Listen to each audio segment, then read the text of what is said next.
Here's the problem with most AI strategies presented to boards. They're unreadable.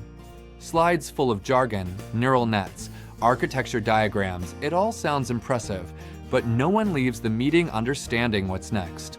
So here's how to build a board-level AI roadmap that actually gets traction. It's simple. Use 3 pillars: vision, value, and velocity.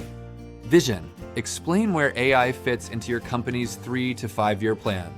Is it about cost savings, customer experience, or entirely new products?